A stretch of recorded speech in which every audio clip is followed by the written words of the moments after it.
Hey guys, it's Wahima, but just call me Wah.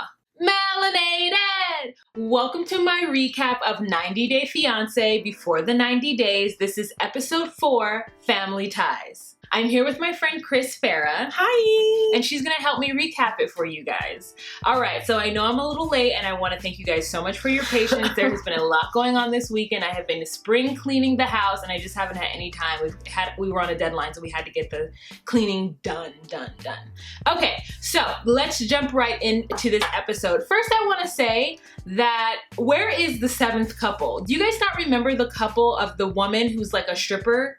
And she's like seeing some like really hot like Middle Eastern guy. I don't know where he's from. Like can be anywhere from like the Caucasus, Middle Eastern area. Like I think he's like either Turkish or like the Valley, like Glendale maybe from there, because there's a lot of Arabs there. Oh no, he's not. He's the. That's a joke. Okay. I got it. Yeah, I don't know where that couple is. Remember, she's the one who had the baby, and like he was like this 22-year-old guy from like, I don't know, Jordan? I don't know where he's from. Anyways, so I was wondering where they were because this is the 4th episode and they're the 7th couple, and are they gonna introduce them? Who knows? So let's start with the couples that we do know. First, we're gonna start with Michael and Angela. Okay, so where we left off is that they are on their way to meet Michael's mother. They get out of the car. Angela's nervous because all these people are staring at her, especially that one girl in the background who's like, he takes her into like their area, like I guess they're like gated little area where they live. I mean, she says hello to all the people who are sitting like around as she's on the way to meet Michael's mother, which I thought was really nice. She also spoke in Michael's native language, which I thought was really, really nice. I was like, okay, Angela, I'm impressed by this whole situation. Yeah, totally. Like if Nicole ever busted out a shukran, which is how you say thank you in Arabic, my mind would be blown. Like Nicole has been in Morocco like, what, at least 3 times? I mean, 3 times at least. And like has never once been like yalla or shukran, hi, kifik, wahala sahala. Like if Nicole said any Arabic, I'd be so shocked. Yeah, I think it's the age and the fact that, you know, Angela at least understands what, as a Southern woman, she at least understands like the basic level of manners. Like, this is the thing that I'm always annoyed with the Southern people who go abroad. Like, they just lose all that Southern charm and Southern manners that they're, you know, so classically known to have. Yeah. So anyways, so we get there and Mama, and it looks like an auntie, they're dressed to the nines and they are ready to meet Angela. And I just love the way Angela was just so open. She embraced them. She said, hi, Mama. She hugged the auntie or whoever. And like, you know, it was just like a really good, I thought, first meeting. And then they go into the house. I think TLC's a little shady for like pointing out different things in the houses. If they do it to Hazel's parents' house too, which I get it. Like you want to set the scene for us, but sometimes it's a little much. It's like, yeah, we get it. It's different. Angela wants to ask the mom questions like that I think that she's worried about. Like, are you worried that I won't be able to give Michael the same things a Nigerian wife would be able to give? But I think in Angela's mind, like she means like cook the same foods and clean the same way, or like, you know, like those kind of things. I think that she thinks traditional, that she's obviously this like loud older woman that's like, she ain't gonna be cooking snails, honey, on a Friday night in the South, you know. So if Michael's mom wants that for him, like she's trying to be like low-key, like I ain't gonna give it to him. Yeah, and I also just think that she's nervous in general. She does she does give Mama the bag, that bag that we like tore down the house for. So Mama's like, yeah, this is nice, but I like your bag. And so I was completely wrong when I said that Scotty was an absolute like crazy person for thinking that the mom was going to want more once they got that one thing, because she did. She did want more. She wanted a bag like Angela's, and she was like, yeah, I want a bag like that. And then Michael was like, yeah, you should get her a bag like this. And I was just like, I mean, I should know better. I have relatives, I should say, that are not from the US. And the one time I went to Belize, they were like, let me have your earrings. Let me have that dress. Let me have this thing. And like, I couldn't give it to them because I had gone there with everything that I had owned at the time. And like I was moving across the country. So I only had to my name what was in the bag. And like, it was just kind of like the idea is that when you go back home, you bring clothes to give, or you bring things to give. And no one told me that that's what was going to be expected of me. So they thought that the things that I had were like to be left behind. And I was like, actually, no, this is These things are not to be left behind. So at some point, speaking of snails, the mom brings out snails in order to give to her. And I'm just like, why didn't she cook jollof rice? Like, I feel like the producer set it up like where they make something very exotic that an American would like look or turn away from. Right. And like, that's, I think, I don't know, like why would she pick snails? There's so many other Nigerian foods. I mean, and I don't know if it's a specific food of whatever tribe Michael is, because I'm not sure what his tribe is, but like, I don't know, I'm just like, jollof rice. Like, why not just some jollof rice? At least it's rice that she can identify, but like snails, like that was gonna be a hard sell. And she picked it up to eat it and she put it in her mouth, and I don't know if it was the texture, both, but like, why can't people just swallow things? Like, I don't get it. Like, I get you don't like something, but then to like turn to Michael and get him to kiss her so that she could spit it in his mouth as though the mom is not watching, like that was so gross. I was so like, yeah. I couldn't even watch it. It was so like, and so mom's just like, well, besides that food thing, I really like her. Yeah, the food thing I just witnessed, it's been a real good time. Yeah. You know, like Yeah. I've actually tried an oyster once. And so I know what that moment's like to like have something in your mouth and being like, oh my God, if it goes down here, everything is gonna come back up. I can't spit it out. And I'm gonna be really honest, in that moment with that oyster, I wish I had a boyfriend to be like, hey, I can't even imagine that. just like baby bird this into your mouth and then you swallow it for me, and that's love. I can't even imagine. It was so disgusting. It was so, disgusting.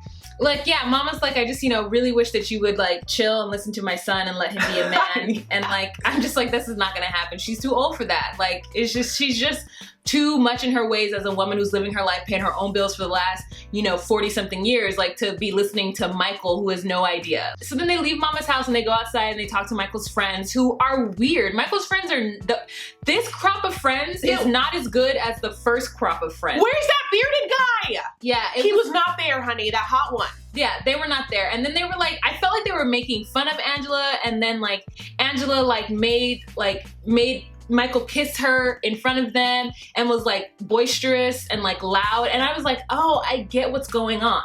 Like, women there aren't like that. Like, they're just not as familiar or like boisterous or like maybe even like affectionate the way that Angela is. And she's like forcing this situation onto Michael.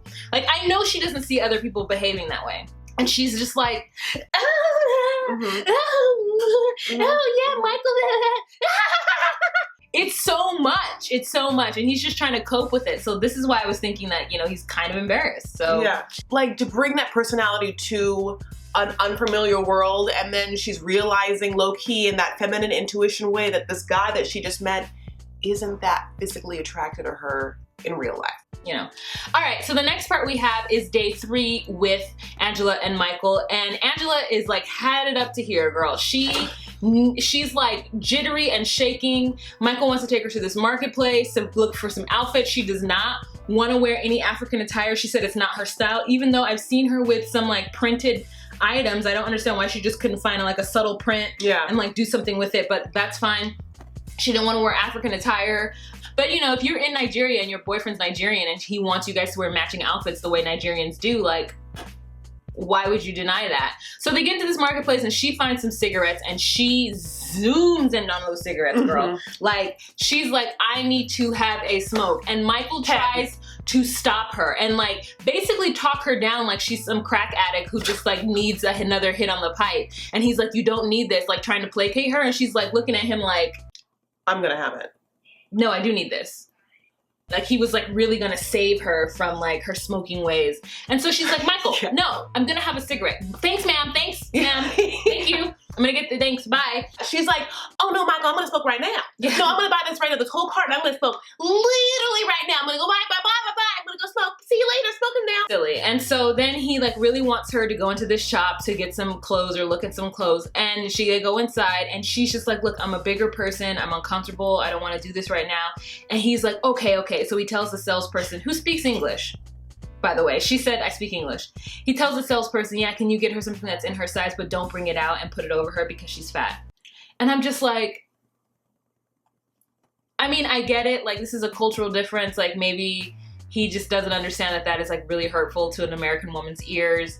And she's just like she slaps him, but like playfully, and then just gets so annoyed and like uncomfortable and upset, and he can't pull her back from that. Like, his mother is a bigger woman, and like I don't understand why she wouldn't think they would have clothes for her. And I also think like she could do with a little cinching. Even though she looks like she's just like box top heavy, I don't believe it. I feel like if we just put Angela with a little belt around that waist, that we would like curve her out a bit, and then it would be, you know, she would look good. You can't call her fat. She's already feeling self-conscious. You told her to look younger for meeting your mom, then you call her fat the next day, and it's just kind of like, damn, this is not what she thought at all. The next couple that we have are Jessie and Darcy. Okay, so in this one, it's just so painful to watch Jessie and Darcy, honestly. Like, they are not compatible for each other. They need to break up immediately, and this whole fake love situation is they hate each other. They can't even keep it together for the cameras, and it's just so awkward. So where we start off is it's her birthday, and they're going on a birthday dinner, and they get at this like really cheap ass Angelo's or Angelina's pizza or whatever for her birthday. And I'm just like, Darcy, you're wearing like a shimmery ass like sequence dress, and you're gonna go to Angelo's Pizza? Like, you're in New York City. Why aren't you somewhere else? They get in there and they just like have this really weird small talk, and then Jessie talks about the pictures that they took the day before or the earlier in the day with her daughters, and she's like, oh, are you gonna put it on social media? And he's like, I guess, Darcy. And she's like, well, you know, because I can't put it on social media, so I just want to know what you were gonna put on social media. And part of me is like, feels like it might be just an innocent comment because she's like one of those people who like needs to see everything that goes out on social media needs to be perfect. And so maybe that's what she's aiming at, but it comes off as like, well, since I can't put it on there, I just want to make sure that, you know, I just want to know what you're putting on there. Just kind of like, oh God, girl. So she opens up the can of worm again. He gets upset. He tells her that it's all bullshit and everything that comes out of her mouth is bullshit, and that she's always wants this drama and that she needs to fix herself. And she's like, well, don't talk down to me. And like, he's not actually talking down to her. Like, she's like, don't put words in my mouth. He's not doing that either. He's just being like straight up asshole, like, period, point blank. And I'm gonna be honest, even though Wa was like, that restaurant's BS, I would still want that pizza. I still wanted that pizza. And this is now the second dish that's gone to waste because they've like fought over it. Remember like the beef carpaccio before or whatever? And I wanted that pizza. It was like a margarita pizza, it's like thin crust, and they had salads on the side. Okay, wait, I was gonna say something. Oh, fuck. I agree. Like, I definitely agree. I mean, the pizza was good, but I'm still saying just the quality based on how she was dressed and where they went. It was just weird. They always get in fights, and then they can't wait to see who's gonna jump up first to be like, I'm done. No, I'm done. No, I'm done. I'm leaving first. No, I'm leaving first. Like, it's like, oh my God. It's just so frustrating with them. And so then they leave, and they try to have a confessional with the both of them, and Darcy's just like, I don't know what to do, I'm out of here. And so she takes off her shoes, puts on her chancletas, and she just like walks down the street. She's like, it's her birthday, she's going back to the hotel. So she gets back to the hotel, she's like changed into some like weird pajama situation with full face on. And then Jessie gets there, and when Jessie gets there, he comes into the room and he's like, we need to talk about this, not now because tensions are high, but we need to talk about this tomorrow, good night. And so he like goes into the other room, and then she's like crying because he says, Darcy, all I really want is to find the love that we have. Seriously, that's all I want. You have no idea how much I love you. And walks away. And so I'm like, Jesus Christ, he's so manipulative. Yeah, yes. He doesn't even know it. He's so manipulative. Comes back in to like see her crying, and he goes to her bedside and like holds her, and he's like, Darcy, you know, you don't know how much I'm in love with you. I just want the person that I fell in love with. And she's like crying because all I want is love. It's all I want is love. I beg of you. She says this all the time, and it's true. All she does want is love, and the problem is she doesn't realize that like he's not the person to give it to her. Yeah. Find it somewhere, looking for love in all the wrong places. So they wake up, they go, and he's wearing the most stupidest shirt. I said the most stupidest, I did. He's wearing the dumbest, ugly shirt I have ever seen. It's like a V-neck that with fake rips. So it looks like it's so ugly. If I can find a picture of it, I'll show it. You know what was pretty good? The wallpaper of the hotel they were staying at. Because that's where in the bedroom when they're having this talk, the wallpaper is beautiful. I'm glad you noticed that. I had to notice something positive in that shit scene. So they get into the car, they're going the way to Connecticut. He's so impressed by how beautiful the scenery is and happy, and she like takes off her seatbelt and sits in the middle so that she could sit next to him. And then at some point he decides that she's crowding him, and so, you know, he like stretches his legs out, and then he like does a little bit of like this, and she gets so upset and like moves over, and it's like, well, since you want me to sit over there, and like it is just so stupid. You're just like, girl, calm down. Calm down. Yeah, I'm gonna be honest. I put my stamp on it. She picked both fights. She should have never brought up social media. She knows it's a trigger point for them. And the second thing, he really just stretched. He really was just like, he's a big guy or whatever. And then she could have just been like, oh, do you want me to move? And he would have been like, no, boo, I'm just stretching. But instead she like just took him just moving as being like, you hate me, you're not giving me love, no! And she like falls into a pit of despair in the backseat of this car on their way to Connecticut. And then he like takes it to the next level by saying something stupid and mean to her, and then like she's like, oh, well, that's nice. And so they get into an argument, and finally she's like, look, we're gonna go meet my sister, just like chill out, it'll be fun. So they have this weird fake lunch with the sister where nobody eats any food, and the sister is just trying to like navigate through their relationship, and Darcy's being very standoffish and like making up, like just saying words that don't make any sense in a sentence in order to like appease her sister, and Stacey is not believing any of it. The fact that Darcy is prostrating herself for Jessie just really annoys me, and like he's just not worth it, and she will never be what he wants her to be, and so they just need to break up. Like, yes, they could, even the confessionals after they hang out with the sister, they get into an argument because the producer asks him a question and he kind of stumbles a bit, and she just under her breath says, yeah, you know, together, and he's like, I'm talking. And like, I was like, dang, she just is trying to give you the words that she thinks you might be trying to say, and you're like freaking out because you're saying she's talking for you when she wasn't even like directly talking to the camera. She just said it under her breath, trying to agree with you. It's like, it's so dumb. All right, so that's all that we're gonna talk about for Jessie and Darcy. Let's move on to our next couple, and our next couple is Ricky and Melissa. I don't have anything good to say about this. Ricky is a fool. He is a delusional idiot. He goes all the way to Colombia, meets this girl. She's like weirded out that he showed up here because she feels like she never really gave him any signs to say, I want you to come here, besides, can you give me some money? Which he did like an idiot, and he's thinking that, you know, like she's not getting money from other men abroad. So anyways, it's the next day. He's on cloud 9 because he had that great date with her, and he texts her and is just like, hey, when are we gonna hang out? When are you gonna show me around Colombia or whatever city they're in? And she responds with, oh, I have a lot of work to do, I can't. And she like sends him a picture of all her homework. And he doesn't get the clue from that. He's just kind of like, oh, okay, well, maybe meet up a little bit later. And I don't even think she responds. So then he gets on the phone and like FaceTimes with his cousin, and they're having a conversation. He like basically tells his cousin that she's hot and that she's everything that he's wanted, the love of his life. Because she's hot, that's it. By the way, like, these men are so stupid. I'm just sorry to say. He's like, these men are so dumb, and I'm sorry. This is why I don't feel bad for them. He literally is like, she's everything I thought she was gonna be. She's absolutely beautiful and super intelligent and so hot. And it's like, you're so dumb. And you don't even know that she's intelligent. And then he's like, he tells the cousin, yeah, it went great. I wanted to show her that I was a perfect gentleman. So when she went in for a kiss, I turned the cheek on her and I didn't give her the kiss. And the cousin's like, so you went all the way over there when the opportunity came down for us to have, for you and her to have a kiss, you said no?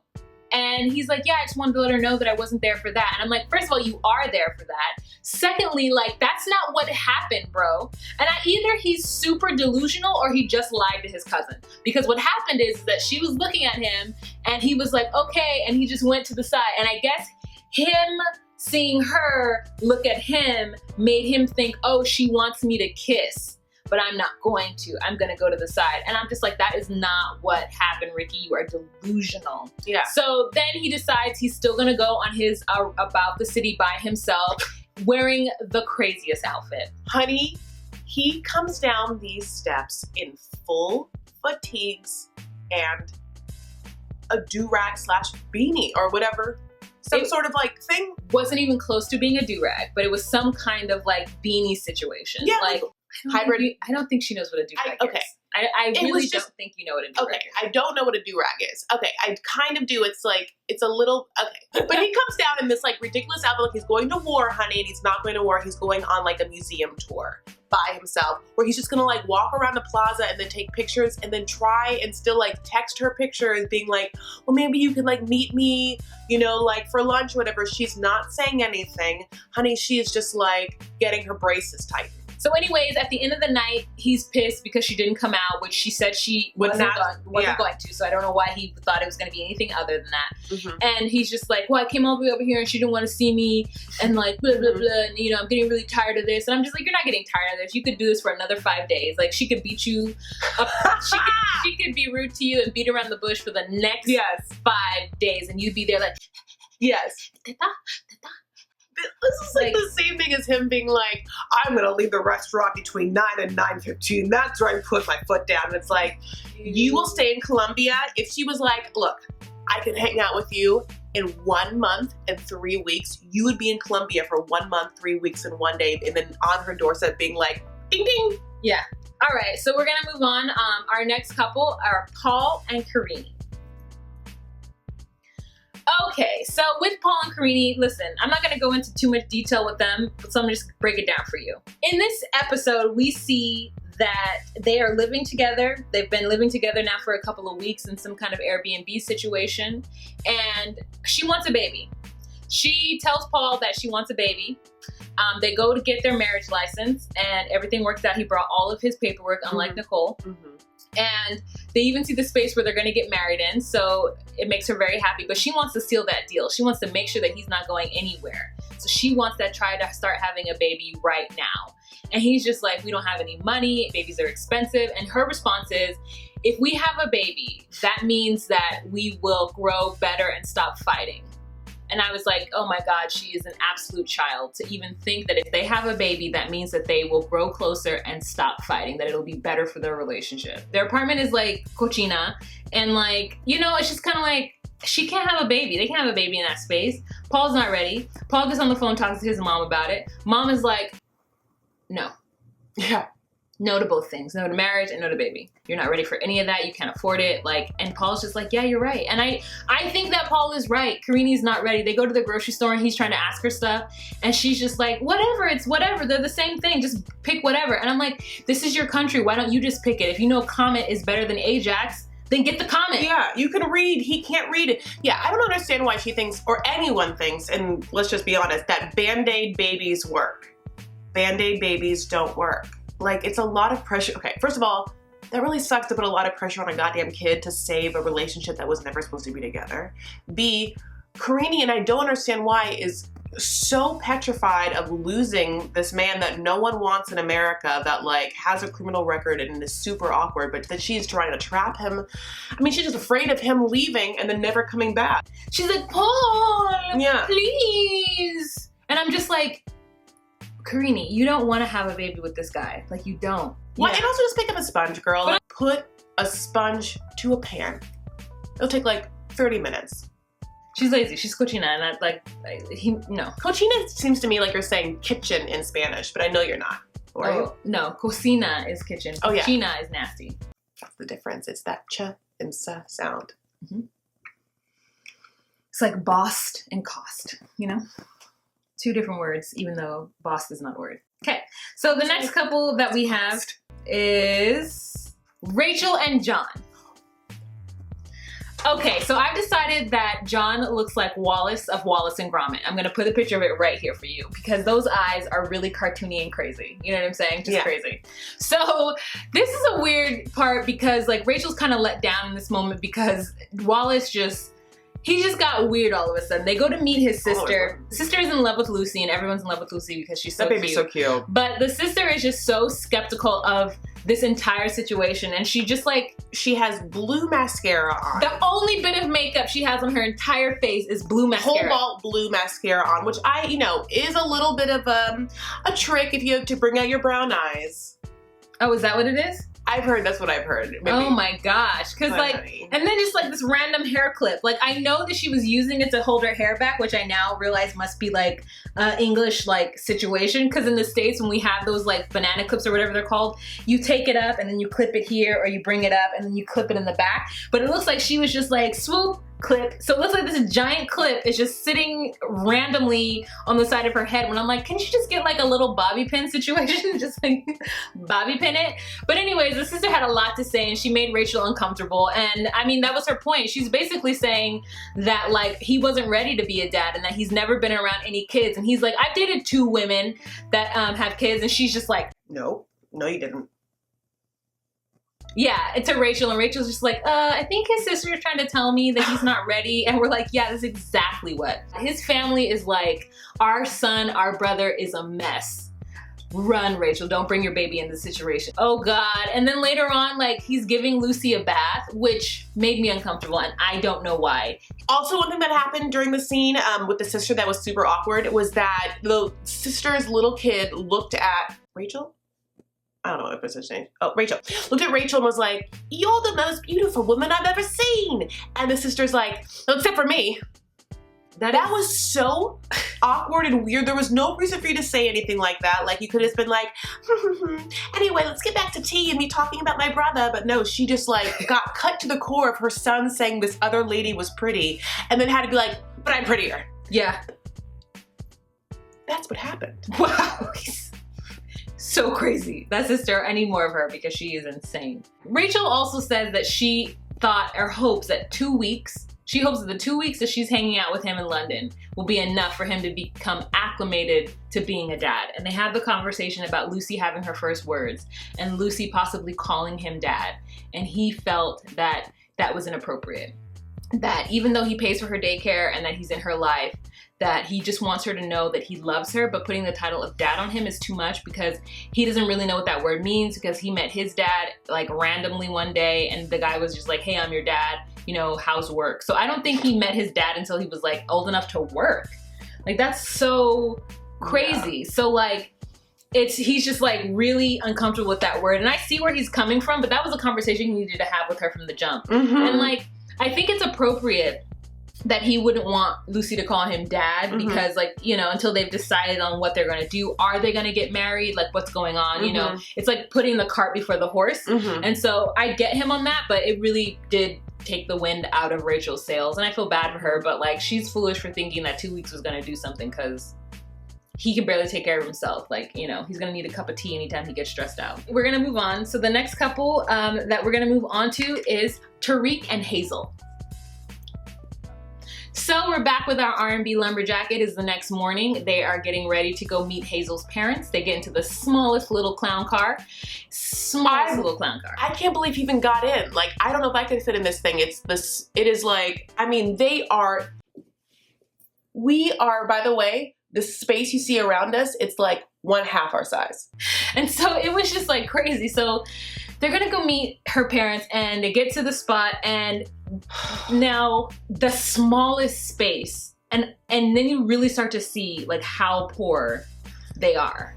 And I was just like, oh my God. And Tariq is seeing this like firsthand. He has to walk up this small rung of stairs up and then through this door and then up like a ladder, it seemed, or a very steep like hand rung situation and into this space that like I think was the outside of their room or house. I'm not sure the structure of the house, but it was very confusing. And where they sat down to eat, where they sat down to talk was like in a very, very small room that had like a bed in it and a dresser. Sitting on a bed. And like talking. And I was just like, oh my God. Like, I want Hazel to marry an American so she can send her parents money. Like, I want and her. Get her son back. Yeah. It seems like it's okay. Like, it's a good first meeting. And the next day they make an appointment to go to church. Yeah. So the next day. Make an appointment to go to church? They do? Make an appointment? I forgot that part. Anyway, right. I mean, they don't like jot it down in their book, but they talk about it. Oh, I see. So then they go to church the next day and it turns out that it is a 5-hour service.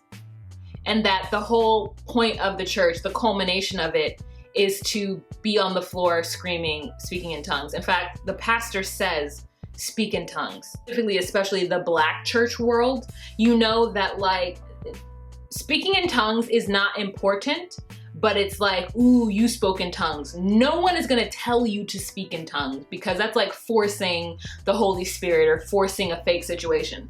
Like even when I was in church, I felt like a lot of the people who were speaking in tongues were just being fake and like just doing it to like be cool. Like, you know, like, oh, I got Lord touched by the Holy Spirit. Oh, hey, you know, like, and I'm just like, I always thought it was stupid and fake. But I guess they're just like this Pentecostal church from what I could tell. Maybe the domination is not Pentecostal, but it's what it looks like to me.